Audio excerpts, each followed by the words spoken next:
Hello, everybody. It's your friendly digital technology librarian, Christy here. We've reached another Friday, so of course, I have another Film Rec Friday ready for everybody out there. Now, this past Tuesday was World Teachers Day. World Teachers Day is a day celebrated internationally, and it's all about teachers around the world. So, of course, we here at the Milan-Berlin Library District wanted to celebrate teachers as well, and we've put together a little list of films centering all around teachers themselves, the education system, and these films are designed, some of them to inspire, to enlighten, and some of them just plain to entertain without any loftier goals at all. You'll find critically acclaimed documentaries, some seriously amazing ones in here, a cult favorite satirical comedy, and even a Hollywood golden era romance to fill out the mix there. Hopefully you'll find something within those picks that speaks to you, but even if you don't, definitely check out our 3 video services. Those are CleveNet's Overdrive, Hoopla Digital, and Canopy. We have thousands and thousands and thousands of videos available throughout those systems, and you will definitely find something that you will find entertaining. So with no further ado, let's get to those recs. All right, so my first recommendation is from our Hoopla digital service, and this is for the documentary American Teacher.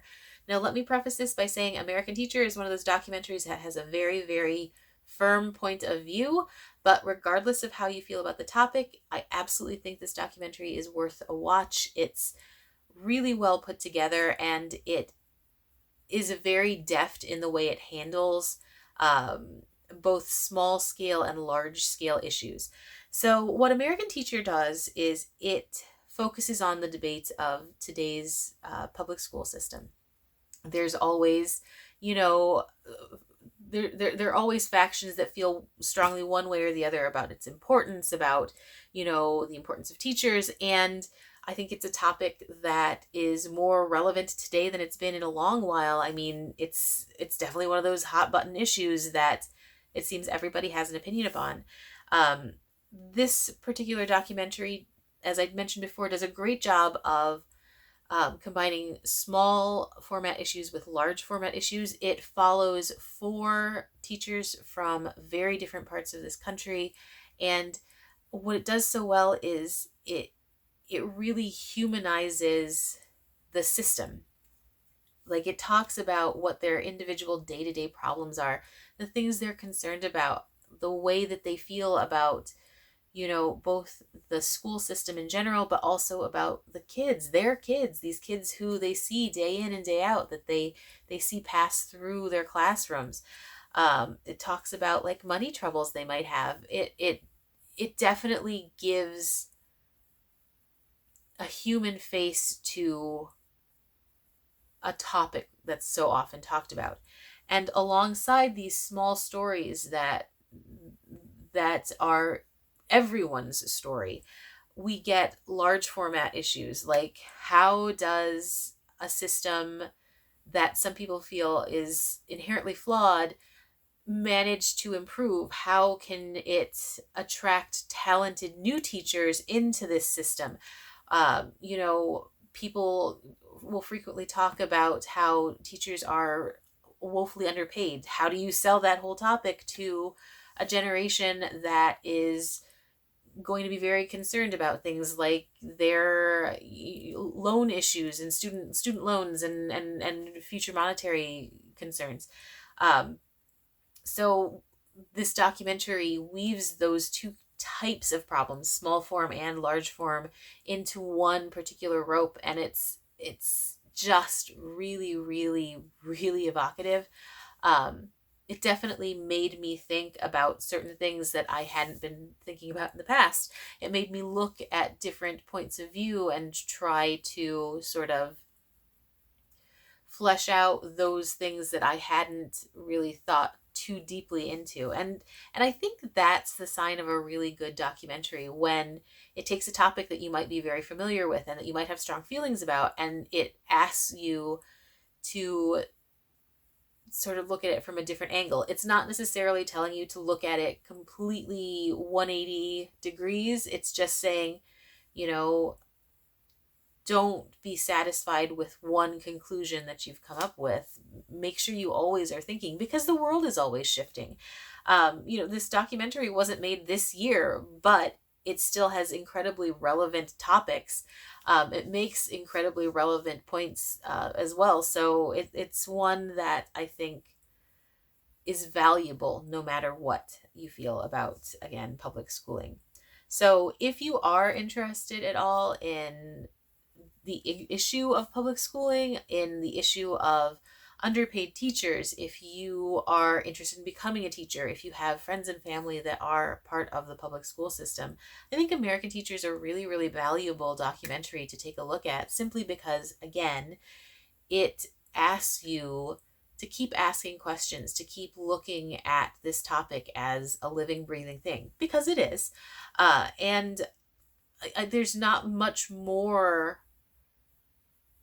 that can recommend this kind of movie than that. The fact that it will be relevant and continue to be relevant as time goes by. So again, available on Hoopla Digital, American Teacher, definitely worth a watch. Okay, moving along to our Canopy recommendations already. This first rec is significantly lighter in tone than the documentary we were just talking about, and that is for the classic Hollywood era film Teacher's Pet. Now, this is one of those Battle of the Sexes rom-coms, and it stars Clark Gable and Doris Day, two huge names in golden era Hollywood. And it follows the story of Jim Gannon, who's this newspaper editor who essentially got to his position by hard work, determination, and a whole lot of gut instinct. He only has like an 8th grade education, so he has very little opinion of higher education, in particular with regard to journalism. Doris Day plays Erica Stone. She is a community college professor who teaches journalism, so they're going to clash right from the get-go, and you already know that from the first few minutes of the film. Erica Stone invites Jim Gannon to her classroom to speak to her students, and he instead writes this rather scathing letter to her about his opinions about journalism education, and for whatever reason, he decides to go to her little class, and he hears her essentially belittling him while she reads out his letter, which I guess karma, I don't know. Anyway, he ends up posing as one of her students, just as an elder night student who had a job that had absolutely nothing to do with journalism, who's just interested in making a career change later in life. And of course, he's super charming. Erica ends up kind of having feelings for him, and this sort of snowballs into this ridiculous comedy of errors and situations. And it's a fun, very quick watch. That still has this thread of, debate going on in it. And I love that. I love that this like very simple, on the surface romantic comedy can actually still have relevant context. It is golden era Hollywood, so you're almost guaranteed a happily ever after. I'm not going to say that you get one, but it's not unusual for that period of time to have an HEA. But along the way to get there, you have these two butting heads, and they have real conversations about why one feels one way and why the other feels the other way about journalism education and its importance or lack of importance. And by the end of the film, it's not that the goal is to completely change either person's mind, but to enlighten the other to the point of view of the partner. And I really appreciate that. I really, really did. I'd not actually seen Teacher's Pet before I started collecting this little selection of films, even though I'm a massive Doris Day fan. But I liked it. I really, really enjoyed it. And I enjoyed it in a way that I was not expecting to. Sometimes I go into these early era, Hollywood era films, with my expectation already being that there'll be scenes of things that kind of make me cringe. I hate using the word cringy, but I mean, just from a contemporary point of view, there's certain topics that are going to be challenging to accept the point of view from that particular era, but it wasn't even really that with this movie. I thought it was like quite a robust debate that the two of them had. It's not that one of them had to completely fold or bend to the other's opinion, and I can totally respect that. um Besides having solid chemistry and a really fun storyline, and it is a lot of fun to watch, you've got a solid cast, of course, with Gable and Day as your two leads. You're almost guaranteed fine performances, but you also have a really solid performance from Mamie Van Doren, who plays Peggy DeFore, and that's Jim's girlfriend at the time. You also have a really interesting performance from Gig Young, who plays uh, Erica Stone's love interest. And, I'm not super duper familiar with their work. I've seen them in other movies, of course, just because they were super prolific actors. But, they really did hold their own with those two big powerhouse names. So if you're looking for a fun classic film that also has solid acting, that isn't cringy, at least not in the way that a lot of classic era films can be, and that just is a quick watch that will keep your interest and still quite romantic at the same time, check out Teacher's Pet. It was a fun one. I absolutely enjoyed my time watching it, and I will probably put it on my list of things to periodically watch again in the future. So again, available on Canopy, Teacher's Pet. Highly recommended.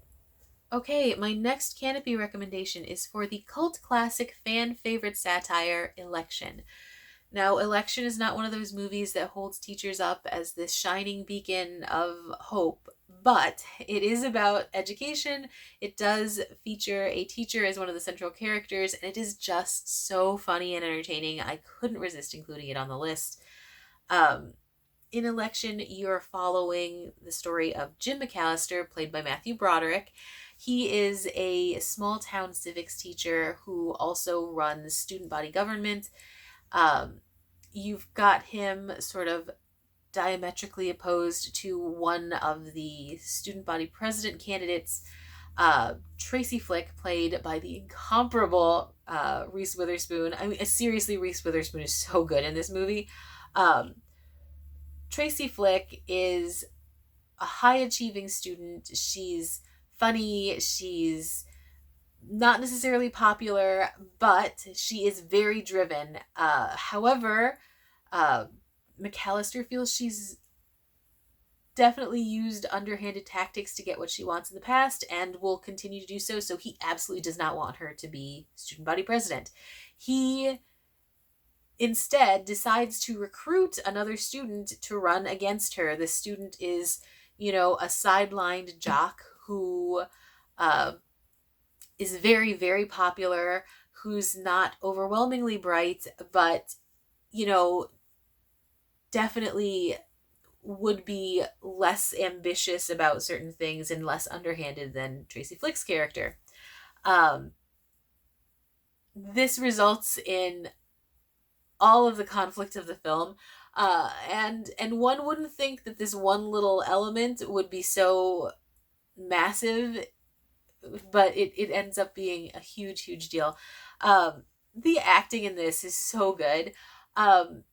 Prior to this movie, I really knew Matthew Broderick from his very, very early films, say like Ferris Bueller Saves the Day, his like uh, War Games, other movies where he's definitely a kid himself and, playing fun, laissez-faire kind of characters. And to watch him be this sort of like hyper-focused, like teacher was just really, really interesting. And this character is super flawed. Don't let me like make him out to be a hero. He's not the hero of the film by any means. There is no hero of the film, but he definitely is the everyman, I would say. Whereas Reese Witherspoon's Tracy Flick, man, I don't know anyone who likes this character, but you still like the character at the same time. You like watching what she does. She's nuts in the best possible way. And it's one of those characters that's so over the top that you can't look away. You absolutely can't. And Witherspoon just does a really fantastic job with this. I'd seen her already at this point in other like very light, fluffy kinds of roles. So watching her really play a dark character was interesting. A dark, hidden by this like overwhelming bushel of light kind of characters was super fascinating. And again, I could watch this movie over and over again today, just like back in the 1990s.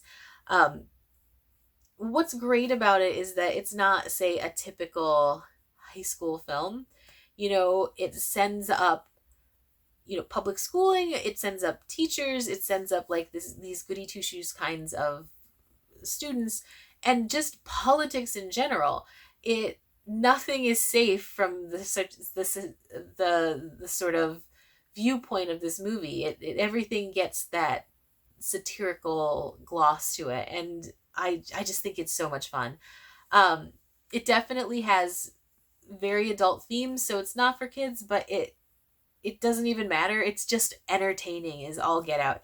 So if you like satire in general, if you are a fan of Matthew Broderick, definitely if you're a fan of Reese Witherspoon, if you just like those sort of like classic black comedies from the 90s, make sure you check out Election. If you haven't seen it or if it's been a while, you absolutely need to give it a watch. It's just a lot of fun, and it's one of those movies that weirdly will stick with you. Like I could still do recall of scenes even though it had been years and years and years since I'd last watched it. So check out Election, also on Canopy. My next Canopy recommendation is for a beautiful documentary called To Be and To Have. Now, To Be and To Have is a French documentary film, so yes, there are subtitles, but it is so worth watching. It is just a gorgeous, gorgeous film. Now, in To Be and To Have, you're focused on this one particular teacher in rural France. He teaches in a one-room schoolhouse. He teaches students of all ages, and it's just him. And I find that premise so both fascinating and terrifying. I still haven't quite wrapped my head around it. How does one person manage to shift so quickly? Because all these kids are in the room at the same time. It's not like for an hour I will teach like the 6-year-olds, and for an hour I'll teach the 10-year-old. They're all out there all together, and so he has to shift teaching methods, but at the same time you get this personality who keeps things all together. So there's a connection that he has with these kids, and since he sees them throughout their entire education, they all have a really strong bond together, and it's absolutely gorgeous. It's such a foreign concept to me because I'm used to, a very particular kind of schooling structure. And I think most people would be as well, regardless of, if you went to public school, private school, if you were homeschooled. This is definitely like, because it's not like he's teaching one or two kids. Like, even if you're homeschooled, you're dealing with a smaller pocket of students, right? He's dealing with all of these students all together, and it boggles my mind. There are so many beautiful moments in his day to day that they chose to include in this film. And one of them actually made it into the trailer, and I found it bizarrely moving. He teaches a little the names of the fingers on the hand. And I just don't, I can't recall if my parents taught me the names of my fingers, if it was my mother, my father, if I learned it in school, if I learned it from a book, from television, but I'm sure that this little boy is going to remember having this interaction with this man because he was so engaged while he was learning the names.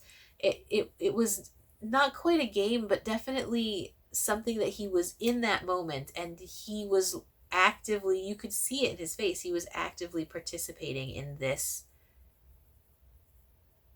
learning moment that he will need for the rest of his life. I mean, you need to know which one is your index finger, what's your ring finger, things like that. And I just found it really beautiful to witness. And the movie is filled with moments like that.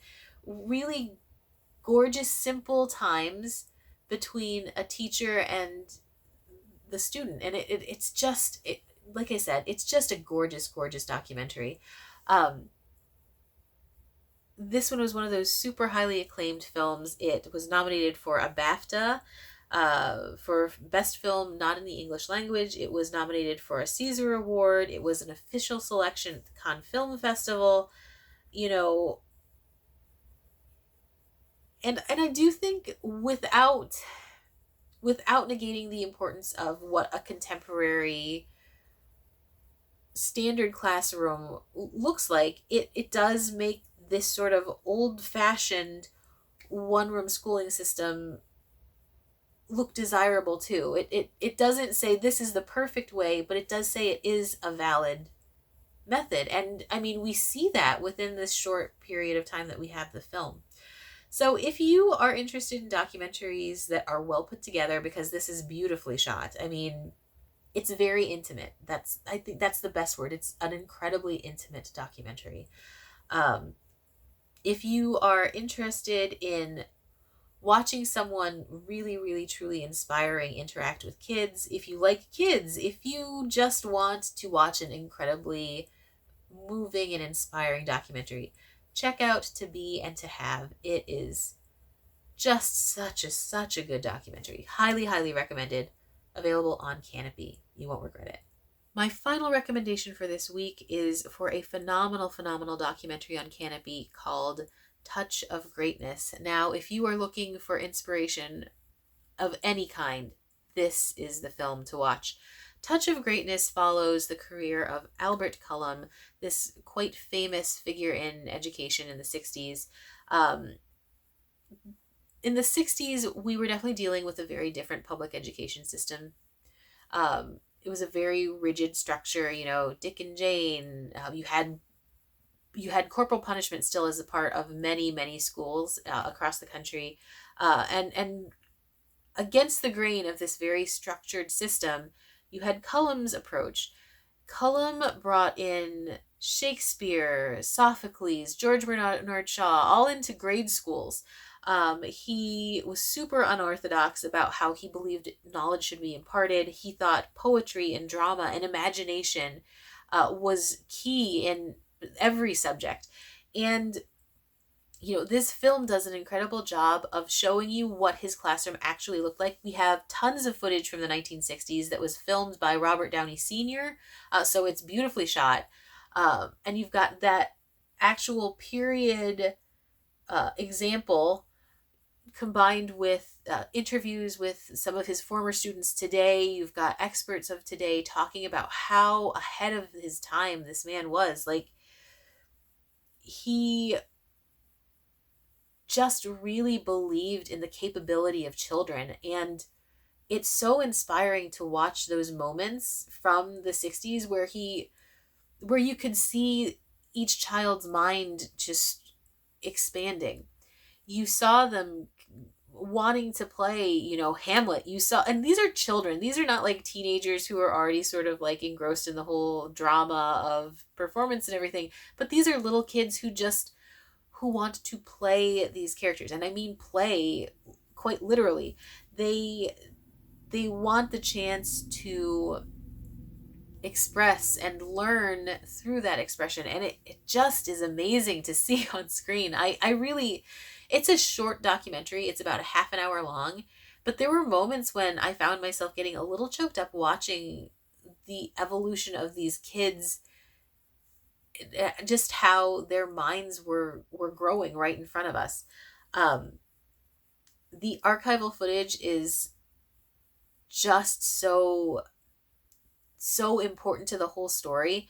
But I also really loved hearing from those former students how just little moments they could recall with this man would blossom into much bigger themes later on in their lives. And isn't that what it's all about, really?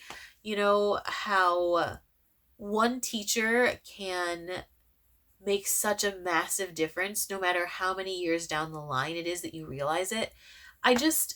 If you're a teacher, if you are someone who loves education, if you're just looking for inspiration in little places, Touch of Greatness is really such an incredible film. It's actually my pick of the week. I think I'd read about Cullum before in some article, but I wasn't familiar with his approach in the way that I am now. And I would love to learn more about him just because he's such an interesting man, and he was so very ahead of his time in his philosophy about kids, about education in general. I mean, it was honestly kind of magical to watch. So if you're looking for that, if you're looking for something moving that will definitely stay with you after you're done, check out Touch of Greatness. It's an exceptionally beautiful film, and I I can't recommend it enough. A Touch of Greatness, available on Canopy. It's my pick of the week. So that was my very last recommendation for this week. As always, thank you so much for sticking with me.